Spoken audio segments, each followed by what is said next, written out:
হিন্দুরা মেয়েদেরকে জমি দেয় না, হিন্দুরা মেয়েদেরকে জমি দেয় না। বিবাহের দিন শেষ করেছে সব, কলার গাছের চতুর্দিক দিয়ে ঘুরিয়ে কাজ শেষ করেছে, জমি জায়গা নেই। সব দাম দিয়েছে কোরআন, সব সম্মান দিয়েছে আল্লাহ, সব সম্মান দিয়েছেন মোহাম্মদ সাল্লাল্লাহু আলাইহি ওয়াসাল্লাম। সম্মান দিতে দিতে দিতে দিতে এই পর্যায়ে দিয়েছেন, বলছেন আর দুনিয়া কুল্লু হমাতা খায়ের মাতার দুনিয়াল মারাত সালা। সব পৃথিবী, গোটা পৃথিবী সম্পদ, পৃথিবীর সবচেয়ে দামি সম্পদ মহিলা,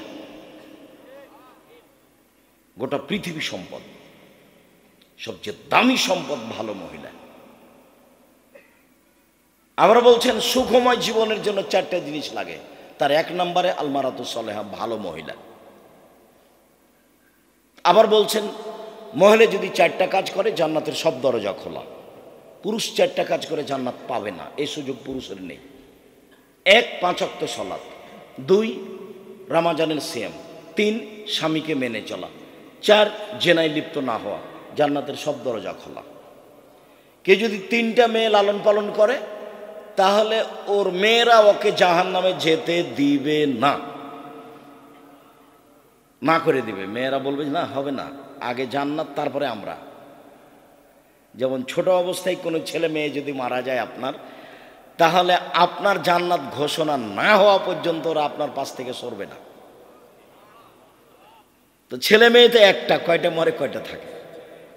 10-12টা হলে 2-4টা মরতো, 2-4টা থাকতো। সব ইহুদি খ্রিস্টানরা এদেরকে পাগল বানাচ্ছে। এগুলো বিষয়ে বক্তব্য শুনলে আব্দুল্লাহর বক্তব্যে ফিরে যেতে হবে। সম্মানিত দিনী ভাই বোন, বলছিলাম শিষ্টাচার কি জিনিস, সব জায়গায় কেন শিষ্টাচার? 4টা কারণে আমি কম বয়সের মেয়ে বিবাহ করিনি। 1 শিক্ষা দিবে, 2 শিষ্টাচার শিখাবে, 3 সাজগোজ করে রাখবে, 4 পাহারা দিবে। আপনার মেয়েটা স্কিন পায়জামা পরে হাটে বাজারে যায়, যেটা পায়ের সাথে লেগে আছে, গায়ের সাথে লেগে আছে, আপনার চোখে পড়ে না, আপনার একটু লজ্জা হয় না, আপনার একটু সায়া হয় না, আপনার স্ত্রী দেখে না, ও হস্তিনী বউ, ওকে তালাক দিতে হবে, ওই বউকে তালাক দিতে হবে। আমি তালাক দিতে আদেশ করিনি, আমার পরামর্শ। তবে এটা বউ নয়, এ কথাই ঠিক। ও ছেলে মেয়েকে লালন পালন করা জানে না, ওর বাপে বিবাহ দিয়েছে, স্বামীর কাছে গেছে, সেই জন্য বাচ্চা হয়ে গেছে। আসলে ও মা, এ কথা তার জানা নাই। এই ছেলে, মা হলে কয়টা জিনিস লাগবে মনে করে যাওয়া এখান থেকে। তোমার কিছু না কিছু আমি উপকার করবই করবো ইনশাল্লাহ। বক্তব্যের সাথে ফাঁকি দিও না, মুনাফিকি করো না, মুনাফিকি করে কোনো লাভ নাই। তোমার প্যান্টটা যদি টাকানোর নিচে থাকে, তোমার বোনের যদি পায়জামাটা স্কিন হয়, গায়ে লেগে থাকে, তুমি তোমার মাকে কালকে বলিও, আম্মা আপনাকে আব্দুর রাজ্জাক সাহেব খালা বলে ডাকতে বলেছে, খালা কেমন আছে? আম্মা আপনাকে আব্দুর রাজ্জাক সাহেব বলে গেছেন সৎমা বলে ডাকতে, সৎমা কেমন আছেন? আসসালামু আলাইকুম, সৎমা কেমন আছে? মা হলে কি করতে হবে? শিক্ষা দিতে হবে। সব শিক্ষা একরকম নয়, শিষ্টাচার শিখাতে হবে। সব শিষ্টাচার একরকম নয়। মোবাইলটা রিং হচ্ছে, অন করে দে হ্যালো, এটা একটা শিষ্টাচার। অন করে দে আসসালামু আলাইকুম, এটা একটা শিষ্টাচার। দুটো এক নয়। 1 গ্লাস পানি আপনি আমাকে দিলেন, আমি বললাম থ্যাংক ইউ, আপনি আরেকজন মৌলানা সাহেবকে দিলেন, মৌলানা সাহেব বললেন জাজাকাল্লাহ খায়ের, দুটাই শিষ্টাচার, দুটো এক নয়। দাম আছে শিষ্টাচারের। ভাদ্দা বাহ ভাসানা তাদি বাহা, শিষ্টাচার শিখিয়ে দিল, সুন্দর শিষ্টাচার শিখিয়ে দিল। আমি লন্ডন সফরে সাউথ হলে জুমার খুতবা দিয়ে নিচে নামছি, তাই এটা দৌড়িয়ে এসে বাচ্চা নিয়ে এসে বলছে একটু দোয়া করে দেন, একটু দোয়া করে দেন। তো আমি মাথায় হাত দিয়ে দোয়া করতে দেখছি মাথার চুল বাম দিকতে এইভাবে কাটা আছে, 3টে কেঁচি মারা আছে। তা আমি বললাম যে ওর মা মনে হয় চুল ছাড়তে জানে, দিচ্ছিল, ছেলে দিচ্ছিল, এরকম হয়ে গেছে। ছেলে মনে হয় দিচ্ছে না। ওই আবদুল্লার ছেলে আছে মোহাম্মদ, ওকে যদি নাপিতের কাছে নিয়ে যাওয়া হয় তো খালি হইচই লাগিয়ে দেয়, না না আমার দাদি, আমার দাদি, আমার দাদি। ওর দাদিকে চুল ছেড়ে দিতে হবে। তা এরকমই কিছু হবে। তো এই কথা বলেই আমি এখন নিচে নেমে ঘুরছি, তো চুল ছাড়া সাইনবোর্ড দেওয়া আছে ওখানে, দেখি এরকম দাগ দেওয়া আছে। তা আমি বললাম জনাব, লন্ডনে এসেছি উপার্জন করে খেতে, আদর্শ বিক্রি করতে আসিনি। এখানে বহু ছেলে দেখবেন মাথার চুল ওপরে আছে শুধু, খালি সব জিনিস কাটা আছে, ওটা খেলোয়াড়ের। তুমি কখন কখন ইহুদি হয়ে গেছে গো? তোমার মা দেখে না? এই ছেলে, তোমার বাপ নেই? তোমার বাপকে চাচা বলে ডাকো। এই ছেলে, তোমার বাপকে চাচা বলে ডাকবা। আব্দুর রাজ্জাক সাহেব বলে গেছে, বাপ হলে বাপ হতে হবে। শত হাদিস আছে এই ব্যাপারে, বাপ হলে বাপ হতে হবে। উপার্জন করে খাওয়াতে পারে তার নাম বাপ নয় শুধু। আনফেকালা ইয়েলেক মিন তৌলিক, ছেলে মেয়েকে লালন পালন করো, পড়িয়া মানুষের মতো মানুষ করো, শিষ্টাচার শিখবে। সব জায়গাতে বিদ্যার সাথে শিষ্টাচার লাগা আছে। শত হাদিস শিষ্টাচার দিয়ে গড়া। মেয়েটার নখ বড় কেন কেন থাকবে? ইহুদি খ্রিস্টানদের পতিতালয়ের মেয়েদের বৈশিষ্ট্য হচ্ছে নখ বড়, নাকা রাখা, নখে নেইল পালিশ দেওয়া। ইহুদি খ্রিস্টানদের পতিতালয়ের মেয়েদের বৈশিষ্ট্য হলো নখ বড় রাখা, নখে নেইল পালিশ দেওয়া। আরও নিচের ভাষায় বলি, ইহুদি খ্রিস্টানদের বেশ্যালয়ের মেয়েদের বৈশিষ্ট্য হলো নখ বড় রাখা, নখে নেইল পালিশ দেওয়া। আমার মেয়ের নখ বড় কেন? আমার মেয়ের নখে নেইল পালিশ কেন? আমার মেয়ের নখে থাকবে মেহেদি, হাতের নখে তো থাকবে, পায়ের নখে থাকবে। আমি তো ওটা গ্রহণ করব না। আমি মুসলিম চির রণবীর, মরণকে করি না ভয়, মরলে শহীদ বাঁচলে গাজী, আমার উভয় সমান, মরলো জান্নাতি বাঁচলো জান্নাতি। আমি লসে থাকি না কোনো সময়। অমুসলিম লসে থাকতে পারে, ওর ফলাফল ভালো নয়, ওর দাঁড়ি পাল্লা হবে না বিচারের মাঠে। হিন্দুদের দাঁড়ি পাল্লা হবে না বিচারের মাঠে, ইহুদির হবে না, খ্রিস্টানের হবে না। যারা আকিদায় মায়ের খেয়েছে, শিয়া কাদিয়ানি, এদের হবে না। ফাইউ খাজবিন নামাসিওয়াল একদম, ওদের মাথা এবং পা ধরে জাহান্নামে নিক্ষেপ করা হবে। যারা মোমেন পুরুষ নারী পাপ করেছে, নেকি করেছে, তাদের দাঁড়ি পাল্লা হবে। সবার দাঁড়ি পাল্লা হবে না। ফলে নকিমুল কেয়ামতে ওজলা, ওদের কোনো বিচারই নেই, ওদের হিসাব নিকাশ নেই। আপনি মা, আপনি বাপ, দুইজন মিলে স্বামী স্ত্রী মিলে এই সংসারটা বাস্তবায়ন করেন। আপনার মেয়ের পরনে স্কিন পায়জামা উঠলো কেন? কেন উঠবে? আবার কোনো সময় পায়জামা পরেছে দিচ্ছে এরকম ফাঁকা আর একজন ঢুকবে। রিক্সায় উঠে যখন, তখন হাঁটু পর্যন্ত উঠে, চোখে পড়ে না? আপনাকে আব্বা বলে ডাকে না? কি বলে আপনার মেয়ে? আপনাকে কি বলে? বলা উচিত, শরম হওয়া দরকার, লজ্জা হওয়া দরকার, হায়া হওয়া দরকার, ইতস্তবোধ হওয়া দরকার, মানবতা থাকা দরকার, বোধোদয় থাকা দরকার, হিতাহিত জ্ঞান থাকা দরকার। শিষ্টাচার কি জিনিস? বাচ্চাটাকে আপনার স্ত্রী পায়জামা পরাচ্ছে, জামা গায়ে দেওয়াচ্ছে, কোন হাতটা আগে ঢোকাবে? ডান হাতটা। প্যান্টটা পরাচ্ছে, কোন পাটা আগে ঢোকাবে? ডান পাটা। শিষ্টাচার। জুতাটা পরাচ্ছে, কোন পায়েরটা পরাবে? ডান পায়েরটা। বাচ্চাটাকে ঘুমাচ্ছে, কোন কাতে ঘুমাবে? ডান কাতে। বাচ্চাটা পানি খাচ্ছে, কোন হাতে বলবে? ডান হাতে। আপনার স্ত্রী দরজাটা বন্ধ করছে, কিভাবে বলবে? বিসমিল্লাহ। এর নাম শিষ্টাচার। ধর্ম বিক্রি করে খেয়ে আর একজনের নীতিতে যাচ্ছেন ভুল হিসাবে। 1 মিনিট। আল্লাহ নবী বলছেন, আমার উম্মাত ইহুদি খ্রিস্টানদের সাথে মিশে যাবে নিয়ম নীতিতে, কৃষ্টি কালচারে, চলাফেরাতে এমনভাবে মিশে যাবে, ডান হাতের বিঘত যেমন বাম হাতের সমান, এভাবে মিশে যাবে। এই ছেলে, তুমি বুঝতে পারছো না যে খেলোয়াড় তো ব্রাজিলের, চুল এভাবে ছোট করেছে, তো আমি কেন এভাবে ছোট করলাম? তোমার মাথার চুল তুমি বুঝতে পারো না? 2-4 বছর আগে, 2 বছর আগে এইভাবে ছাড়তে? আমার উম্মাত ওদের সাথে মিশে যাবে, ডান পায়ের জুতা যেমন বাম পায়ের সমান, চাল চলনে, কথা কাজে, কর্মে। এবার তিনি ভাষাগত নিচে নামতে লাগলেন দুঃখ করে। পৃথিবীর মানুষ শুনে রেখো, আমার উম্মাত ইহুদি খ্রিস্টানদের সাথে মিশে যাবে। মিশতে মিশতে ওরা যদি মায়ের সাথে জেনা করে থাকে, আমার উম্মাতও মায়ের সাথে জেনা করবে।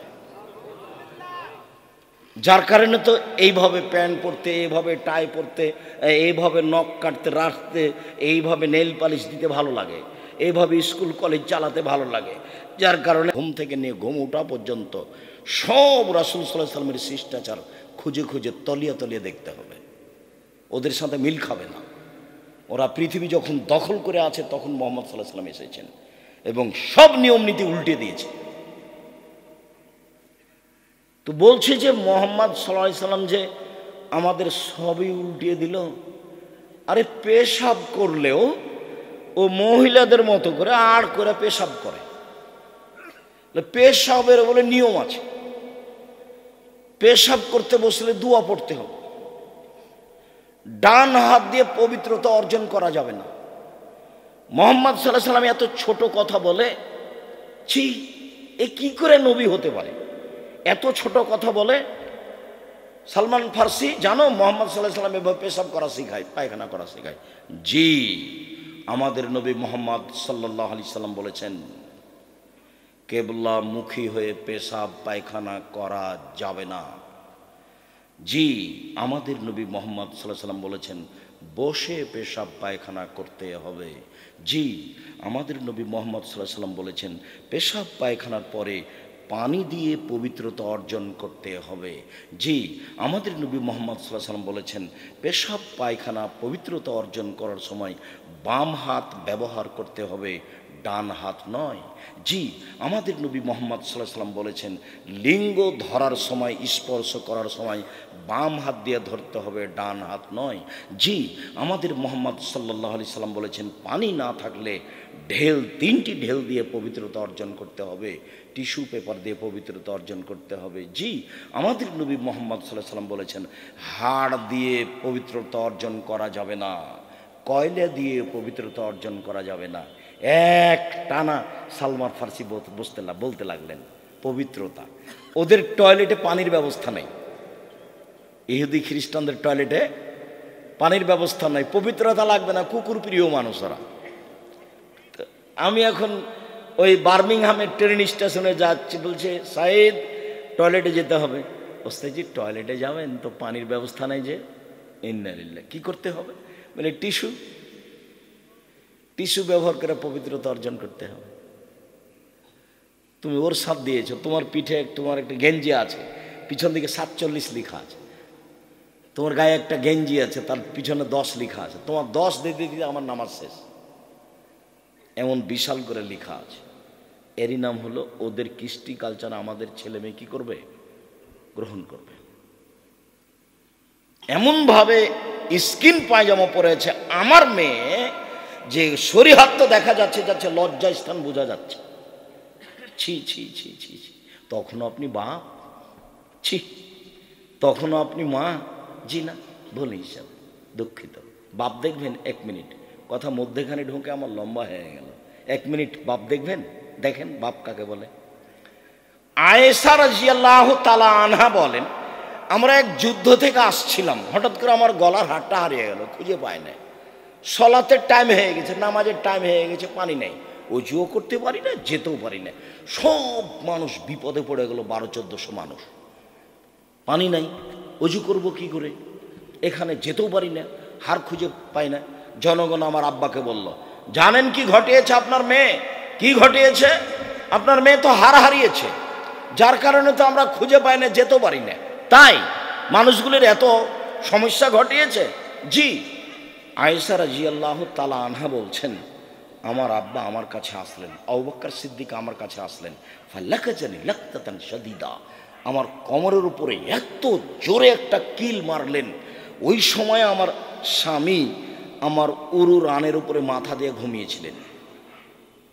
আমার স্বামী আমার উরু রানের উপরে মাথা দিয়ে ঘুমিয়েছিলেন।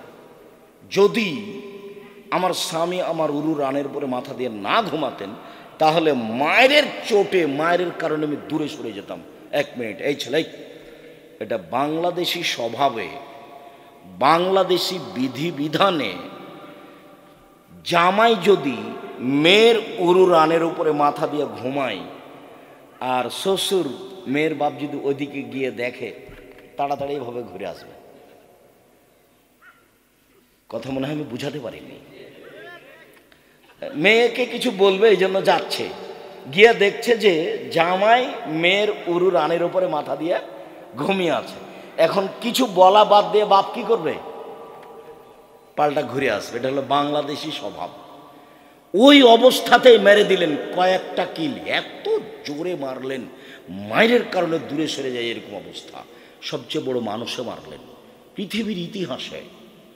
নবী রাসূল বাদ দিয়ে আদম থেকে নিয়ে কিয়ামত পর্যন্ত আবু বকর সিদ্দিকের চেয়ে কোনো দামি মানুষ জন্ম নেয়নি, নিবেও না। আবু বকর সিদ্দিক রাদিয়াল্লাহু তাআলা আনহু মানুষ হিসেবে সবচেয়ে দামি মানুষ, উনি মারলেন।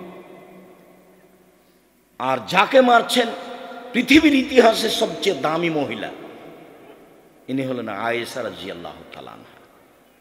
আর যার সামনে মারলেন উনি হচ্ছেন পৃথিবীর সবচেয়ে দামি মানুষ, উনি হলেন মুহাম্মদ সাল্লাল্লাহু আলাইহি সাল্লাম। এবার শ্বশুরে মারলেন, বাপে মারলেন, পূর্ণ যুবতী মেয়েকে মারলেন, বিবাহদারী মেয়েকে মারলেন, জামাইয়ের সামনে মারলেন, দিন দুপুরে খোলা মাঠে মারলেন, পৃথিবীর সবচেয়ে বড় মানুষে মারলেন, পৃথিবীর সবচেয়ে বড় মহিলাকে মারলেন, পৃথিবীর সবচেয়ে বড় মানুষের সামনে মারলেন, বিবাহদারী মেয়েকে মারলেন, পূর্ণ যুবতী মেয়েকে মারলেন, জামাইয়ের সামনে মারলেন, হাত দিয়ে মারলেন। এত বড় বাপে এত বড় বেটিকে, এত বড় জামাইয়ের সামনে বিবাহদারী মেয়েকে হাত দিয়ে মেরে দিলেন। ভুল কোথায়? এটা হারিয়ে গেছে, খেয়াল করতে পারেননি এই জন্য। আর আপনার মেয়েটা স্কিন পায়জামা পরে চলে যায় স্কুল কলেজে হাটে বাজারে, আপনি দেখতে পান, আপনি কিছুই বলেন না, আপনি আবার বাপ। ছি, আপনার মতো বাপকে বাপ বললে আমার খুব কষ্ট হয়, আপনার মরে যাওয়া উচিত। আপনার ছেলে মেয়েকে জামিয়া সালাফে পড়াবে ইনশাল্লাহ। জামিয়া সালাফে 5000 ছেলে মেয়ে পড়াশোনা করে।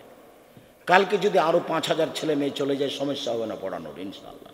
300 জন শিক্ষক শিক্ষিকা আছে, আপনি না থাকলে আমি পড়ানোর জিম্মেদারি নিলাম ইনশাল্লাহ। আপনার মতো বাপ আমি চাচ্ছি না, বেঁচে থাকার চেয়ে মরে যাওয়া ভালো।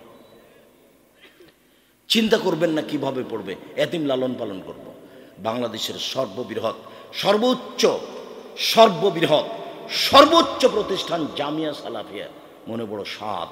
এদেশের মাটিতে আমি উন্নত মানের প্রতিষ্ঠান গড়বই ইনশাল্লাহ, যেখানে ছেলে মেয়ে বাংলা ইংরেজি আরবি উন্নত মানের শিক্ষা অর্জন করে জাতির অন্যায়ের বিরুদ্ধে লড়বে, মুখে কলমে মিডিয়ায় লড়বে ইনশাল্লাহ। এই যে মুখে আছি, সামনে মিডিয়া আছে, কলম সাথে আছে, জীবন বাজি রেখে চেষ্টা চালাচ্ছি। আপনি এতিম, আপনার ছেলে মেয়ে এতিম হয়ে গেলে কোনো সমস্যা নেই, আপনি বেঁচে থাকেন, এটা আমি চাচ্ছি, পুরুষের মতো হয়ে বেঁচে থাকেন। এই যে বাপ, যে 1 মিনিট হাদিস বুখারী মুসলিম, এরই নাম বাপ। বাপ দেখে যান, বক্তব্যের সাথে মুনাফিকি করিয়েন না, বক্তব্যের সাথে মুনাফিকি করে কোনো লাভ নেই, বক্তব্যের সাথে মুনাফিকি করে কোনো লাভ নেই। তোমার বোন ফ্যাশন বোরকা পরে যাবে দিন রাত, তার নাম বোরকা, এটা তুমি দেখতে পাও না, তোমার বাপ দেখতে পায় না, তোমার মা দেখতে পায় না, এরই নাম মা, এরই নাম বাপ। প্রসব করাতে পারলে মা হওয়া যায়, পাগলিও বাচ্চা প্রসব করাতে পারে, পাগলিও বাচ্চা প্রসব করাতে পারে। কিন্তু পাগলির বাচ্চা যখন পানি খায় বাম হাতে গ্লাস ধরে, তখন পাগলি বলতে পারে না আম্মু ছি, আম্মু বাম হাতে শয়তান খায়, ডান হাতে ধরো, ডান হাতে ধরো, ডান হাতে ধরো, এই কথা পাগলি বলতে পারে না। কিন্তু আপনার স্ত্রীর সামনে যদি মাস্টার ডিগ্রি পাস, আপনার স্ত্রী মাস্টার ডিগ্রি পাস, ওর সামনে যদি আপনার মেয়ে বাম হাতে পানি খায়, তাহলে এ তো পাগলির চেয়ে খারাপ। একে রেখেছেন কেন? এ হলো হস্তিনী বউ, এ মাস্টার ডিগ্রি পাস নয়, এ আপনার পরিবারকে কবর দিতে এসেছে, এ হলো হস্তিনী বউ, এ ভালো বউ নয়। আল্লাহ নবী বলছেন 4টে জিনিস আছে যার সুখময় জীবন তার, 4টে জিনিস আছে যার সুখময় জীবন তার। 1 ভালো স্ত্রী, আমি বলিনি এ কথা। 2 ভালো প্রতিবেশী, 3 একটা ভালো গাড়ি, 4 প্রশস্ত ঘর। এগুলো আমি বলিনি, এগুলো মুহাম্মদ সাল্লাল্লাহু আলাইহি সাল্লাম বলেছেন। আর আপনি বলেন যে আমার বউ ভালো, আপনি শুধু বলতে পারেন যে মাস্টার ডিগ্রি পাস করেছে আর কলেজে পড়াই। হেডমাস্টারকে যে বলে ভাইয়া কেমন আছেন ভাইয়া, হেডমাস্টারকে বলে। আর ব্যাংকে গাই, ব্যাংকে চাকরি করতে যাই, একটু 19-20 হলে ম্যানেজার ধাক্কা মারে, ধমকায়। ওকে তো সৃষ্টি এই জন্য করা হয়নি। আল্লাহ বলছেন অমিন আয়াতিহান খালাকালাকুম মিন আনফুসিকুম আজওয়াজান লিতাসকুনু ইলাইহা, পৃথিবীর মানুষ তোমাদের পাশ থেকে, তোমাদের মধ্যে থেকে তোমাদের স্ত্রীদেরকে সৃষ্টি করেছি, ওখানে তুমি শান্তি পাবা, তৃপ্তি পাবা। এই জন্য ও তোমাকে শান্তি দিবে, ও তোমাকে তৃপ্তি দিবে, ও তোমাকে সন্তান দিবে। এই জন্য আমি তাকে সৃষ্টি করেছি, ব্যাংকের জন্য নয়। সরকারি চাকরি করে পয়সা উপার্জন করবে এই জন্য নয়, পয়সা তুমি উপার্জন করো শান্তির তৃপ্তির জন্য। 24 ঘন্টার মধ্যে চাকরি ছেড়ে দিতে হবে, ওই চাকরির 5 পয়সা দাম নেই। ওই চাকরি দিয়ে আপনার সংসার ধ্বংস হয়েছে, ওই চাকরি দিয়ে আপনার মেয়েটা স্কিন পায়জামা পরতে শিখেছে, ওই চাকরি দিয়ে আপনার মেয়েটা নখ বড় রেখেছে আপনার বউয়ের চাকরির কারণে। আবার আপনার বউ হলো এলাকার চেয়ারম্যান, ভাইয়া আসে চা খেয়ে যাও ভাইয়া, চা খেয়ে যাও ভাইয়া, চেয়ারম্যান মেম্বার। খারাপ লাগে না? আপনার শ্বশুর বেলা হাজি, আপনার বাপ নাকি হাজি, খারাপ লাগা তো দরকার। আপনি মুসলমান মনে করেন না নিজেকে? বুঝেও বুঝে না ওরা, অন্তর আছে বুঝে না, দেখেও দেখে না ওরা, চক্ষু আছে দেখে না, শুনেও শুনে না ওরা, কান আছে শোনে না। উলায়েকা কালানাম, তারা পশু প্রাণীর মতো, তারা গরু ছাগলের মতো, তারা কুকুর শ্রীগালের মতো, বালহুম আযাল, বরং তার চেয়ে খারাপ। আপনার জীবনটা গরু ছাগল পশু প্রাণীর মতো। খারাপ লাগে কেন? কেন খারাপ লাগে? আমি আব্দুর রাজ্জাক বিন ইউসুফ জাতির সামনে 33 বছরে কোনোদিন অপ্রয়োজনীয় কথা বলিনি। আপনার এই বউকে যদি আমি অশিক্ষিত প্রমাণ করতে না পারি, আমি জাতির সামনে বক্তব্য দেব না। 33 বছরে কোনোদিন অপ্রয়োজনীয় বাক্য বলিনি কোনোদিন। আজ কেন 33 বছরে কোনোদিন বলিনি। 33 বছরে আমি কোনোদিন সরকার বিরোধী বক্তব্য দিইনি, একটা বাক্য নেই। 33 বছর আমি কোনোদিন মাযহাব নিয়ে কথা বলিনি, একটা বাক্য নেই। আর আপনি মাযহাবী মানুষ শুরু করলেই আপনি আর একজনকে গালি দিয়ে শুরু করেন, আর একজনের বদনাম করে শুরু করেন। আমি তো বলছি, আমি আব্দুর রাজ্জাক বিন ইউসুফ আজকের বক্তব্য চ্যালেঞ্জ করিনি, পাবনার মাঠে 34 বছরের সব বক্তব্য চ্যালেঞ্জ করলাম। একটা বাক্য পাবেন না আপনি। ওই পাতাই পড়ি না আমি, ওই পাতা আমি পড়ি না, ওই পাতা আমার বন্ধ করা আছে। আমাকে লোকে কি বলেছে তার উত্তর আমি দিই না। আমাকে একদিন এনাদের এলাকায় মুর্শিদাবাদ, ওটা মালদাতে, খুব চাপ দিয়ে বলছে যে আপনি একটু বলেন না, আপনার ব্যাপারে এত বলছে, আপনি একটু মুখ খুলবেন না? তো আমি বললাম যে আমাকে যদি ধুয়ে রেখে দেয় তবু আমি মুখ খুলব না। বলতে বলতে যেগুলো ধুয়ে দেয় তবু আমি বলবো না। কেউ যখন আমাকে খুব গালি দেয়, দিতে দিতে যখন কথা শেষ করে, তখন আমি আবার রিং দিয়ে বলি, ভাইজান গালি কি আরও বাকি ছিল? আমার মনে হলো যে আপনার টাকা শেষ হয়ে গেছে নাকি, মনে হয় গালি শেষ হয়নি। তা আপনার যদি আরও থাকে তো গালি দিয়ে নেন, যা আপনার মন চায় বলে নেন, আমি তার কথার উত্তর দিই না। সম্মানিত দিনী ভাই বোন, নফল সিয়াম রাখেন 1 দিন থেকে 15 শাবান পর্যন্ত।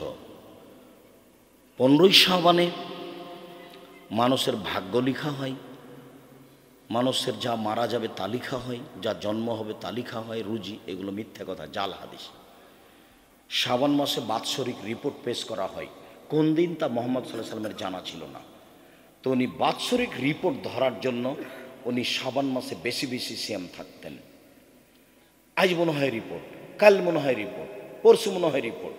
এই রিপোর্টের জন্য তিনি সিয়াম থাকতেন প্রায় শাবান, আর বলতেন একটানা 15 রাখুন।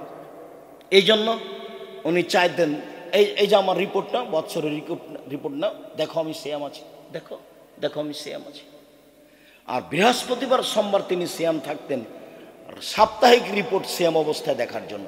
যে না, দেখো আমার 1 সপ্তাহের রিপোর্ট, দেখো সিয়াম অবস্থায় আছি, দেখো। এটা ভালোবাসতেন তিনি। ফাহি বাইরু ফাওমালে ওনা সায়েম, আমার রিপোর্ট আল্লাহর কাছে পেশ করা হবে, আল্লাহ দেখুক যে আমি সিয়াম আছি। মুহাম্মদ সাল্লাল্লাহু আলাইহি সাল্লাম বৃহস্পতিবার সোমবার সিয়াম থাকতেন, রোজা থাকতেন। কেন? সাপ্তাহিক রিপোর্টটা আল্লাহকে কি অবস্থায় দেখাতে চাইতেন?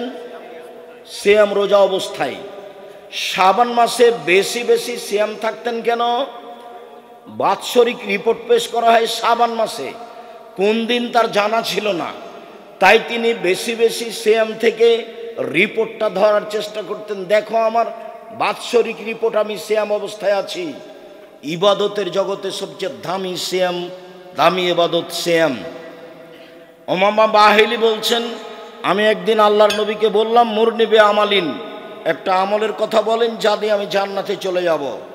তখন আল্লাহ রাসূল বললেন, উমামা আলাইকা বিসসাম ফাইনাল্লাহ ঈদুল্লাহ, সিয়াম পালন করো।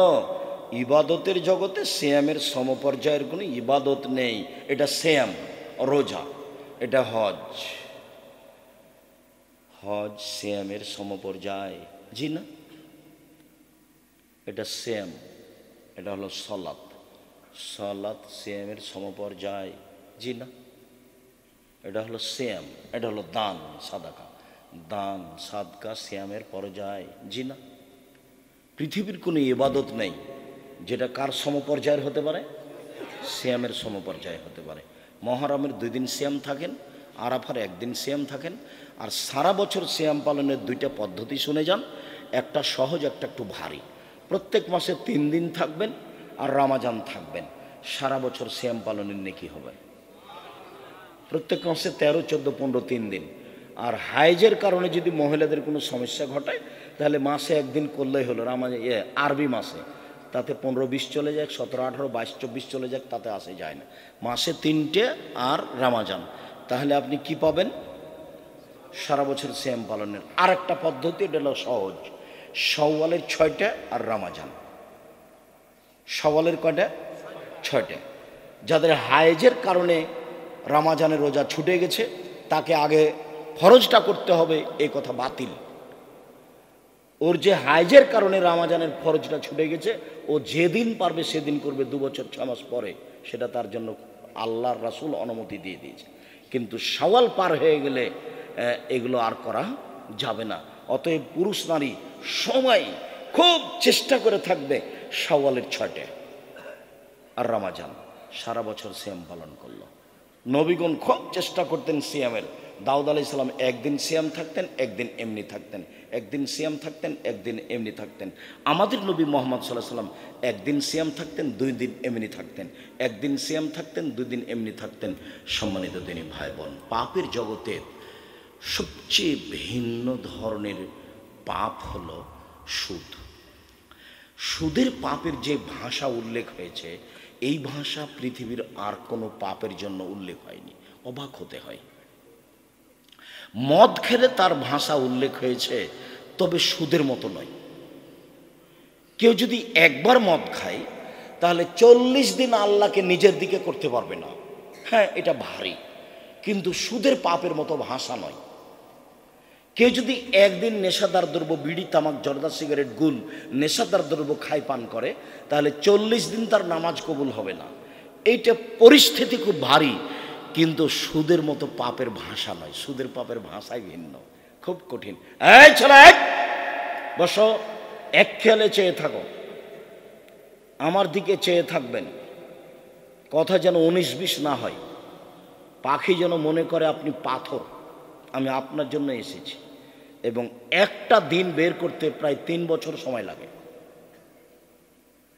আপনার সাথে আমার ভালোবাসার অভাব নেই, কিন্তু আমি আসতে পারি না আপনি চাইলেই। আমি আপনার জন্য এসেছি। কোনো কাজ করবেন না কয়েক মিনিট, কোনো কাজ আমাকে দেখাবেন না দয়া করে। উপস্থিত বৈঠকের দিনই মুসলিম বোন, আপনাকে বলছি, কথা বলবেন না। ঢং ঢং ঢং ঢং করে গল্প করতে করতে এসেছেন, আবার ঢং ঢং ঢং ঢং করে গল্প করতে করতে চলে যাচ্ছেন। স্বামী নাই, বাপ নাই, ওভাবে এসেছেন কেন? আরেকজনের সাথে কথা বলছেন কেন? আর একজন যদি গায়ের ওপর দিয়ে চড়ে চলে যায়, তবু মুখ খুলবেন না, মুখখান বন্ধ রাখেন। এটা শিষ্টাচার নয়। মুখ খুললেন কেন? কেন মুখ খুললেন? আপনি অটোতে বসে আছেন, আমি উঠতে গেছি, তো আমার হাতে একটা ব্যাগ ছিল, ব্যাগটা আপনার মুখের উপরে গিয়ে লেগে গেছে, তো আপনি একটু ব্যথা পেয়েছেন। এখন কি আপনি আমাকে বলবেন ঢং না গাড়িতে উঠার? হোঁশ থাকে না, কপালে চোখ নাই? এটা কি শিষ্টাচার? আচ্ছা যাক, আমি ব্যথা পেয়েছি, মনে কিছু না, আমি বসো বসো, তুমি বসো বসো, সমস্যা নেই। এটা হলো শিষ্টাচার। কেন বললেন এই কথা? আপনি কথা বলছেন কেন? এবারে মুখখান বন্ধ রাখবেন, চুপচাপ রাখবেন। আরেকজন গায়ের উপর দিয়ে চড়ে চলে যাক, যাক, মুখ খুলবেন না। শিষ্টাচারের দরকার আছে, এর নাম শিষ্টাচার। ভালো কথা, ভালো কর্মের নাম হলো শিষ্টাচার। ভালো কথা, ভালো কর্মের নাম হলো শিষ্টাচার। আপনি দিনী বোন, আমি আপনার জন্য এসেছি, আপনি অপেক্ষা করুন। আপনাকে আমি অনেক ভালোবাসি, আপনার সাথে আমার কোনো দূরত্ব নেই। আপনাকে আমি খাটো করতে আসিনি, আপনাকে আমি ছোট করতে আসিনি। আপনাকে আমি আয়েশার মতো মনে করি, আপনাকে আমি খাদিজা রাদিয়াল্লাহু তাআলা আনহার মতো মনে করি, আপনাকে আমি অনেক দামি মানুষ মনে করি। আপনার সম্মান আমি খাটো করতে আসিনি। আপনাকে আমি আয়েশার মতো মনে করি। দেখবেন আপনি 1 মিনিট আয়েশাকে দেখবেন, 1 মিনিট দেখেন। আয়েশা রাদিয়াল্লাহু তাআলা আনহা বলেন যে আমার স্বামীর কবর হলো আমার ঘরে, তো আমার ঘরে আমি যাই, এটা আমার স্বামীর কবর, এমনিতেই যাই, মাথায় কাপড় দিই না দিই। কয়দিন পরে আমার স্বামীর কবরের পাশে হলো আমার বাপের কবর, তখন আমি এমনিতেই যাই, স্বাভাবিকভাবে যাই। কয়দিন পরে দেখি আমার বাপের কবরের পাশে হলো উমারের কবর, উমার কিন্তু জামাই।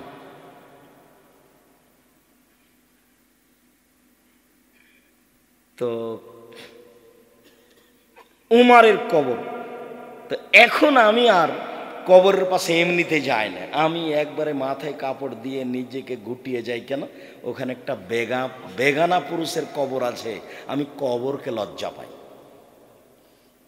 আপনাকে তো আমি আয়েশার মতো মনে করি, আপনি আয়েশা রাদিয়াল্লাহু তাআলা আনহার মতো দামি মানুষ, আমি এ কথাই বলছি।